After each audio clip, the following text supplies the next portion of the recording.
Baik, Assalamualaikum warahmatullahi wabarakatuh. Perkenalkan, nama saya Sulistiana Lustika Dewi dari kelas R14A Teknik Informatika. Baik, di sini saya akan membuat tugas video UTS dengan mata kuliah Sistem Digital. Oke, di sini saya akan menjelaskan beberapa pertanyaan yang telah diberikan oleh Ibu Ofah. Pertanyaan pertama yaitu, apa pengertian dari bottom up? Oke, baik. Jadi bottom up itu cara berpikir, data dari yang terkecil dulu, kemudian diubah menjadi informasi yang lebih besar, seperti itu. Oke, yang kedua ada feedback not delay. Nah, feedback not delay ini sama halnya kayak umpan balik yang diberikan secara langsung, itu tidak ditunda, jadi langsung diberikan secara langsung. Nah, contoh halnya tuh sama kayak kita bertanya sama AI, gini. Nah, sama si AI itu langsung direspon kan. Nah, itu disebutnya respon not delay, seperti itu. Oke, kemudian yang ketiga ada pengertian dari real time. Nah, real time itu sama halnya kayak terjadi saat itu juga. Contohnya tuh kayak kita lagi video call sama live streaming, seperti itu. Nah, selanjutnya ada blockchain. Blockchain ini sistem penyimpanan yang sangat aman. Jadi si datanya tuh nggak akan mungkin bisa diubah dan dimanipulasi, seperti itu. Oke, baik, soal yang kedua itu bagaimana cara mendetoksifikasi media sosial. Oke, baik, arti dari detoksifikasi media sosial itu artinya kayak kita tuh mengurangi penggunaan media sosial, seperti itu. Nah, caranya seperti apa sih? Nah, kita tuh mulai dari hal-hal yang terkecil dulu. Jadi kita tuh kalau misalkan bermain sosial media itu jangan sampai terlalu berlarut-larut dan jangan sampai lupa waktu gitu kan. Karena kita tuh kalau udah keasikan main sosmed itu biasanya kayak lupa waktu nggak sih? Banyak sekali hal dan pekerjaan yang sering kita tunda gara-gara sosial media.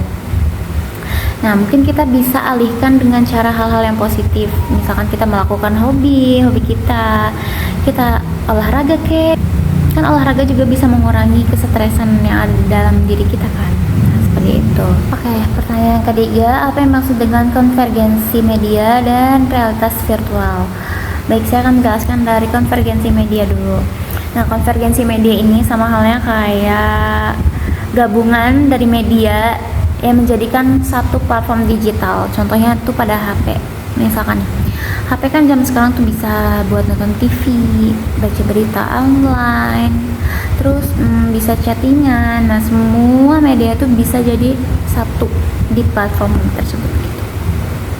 Kemudian realitas virtual. Nah, realitas virtual ini teknologi yang membawa kita ke dunia digital. Contohnya tuh ada kacamata VR kayak gitu tuh.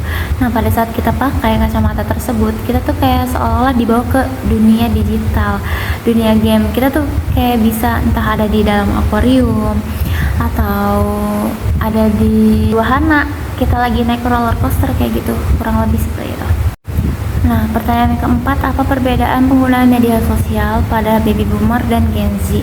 Jadi kalau baby boomer sama Gen Z ini bedanya beda-beda, super duper beda jauh banget.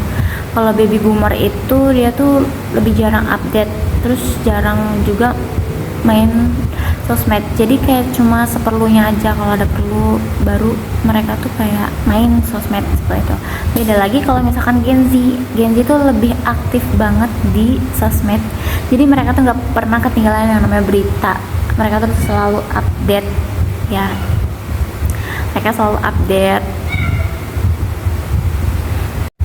Terus yang namanya Gen Z tuh nggak pernah telat yang namanya ikutin tren. Jadi selalu misalkan trennya lagi kayak gini, Gen Z tuh langsung pada gercep kayak gitu.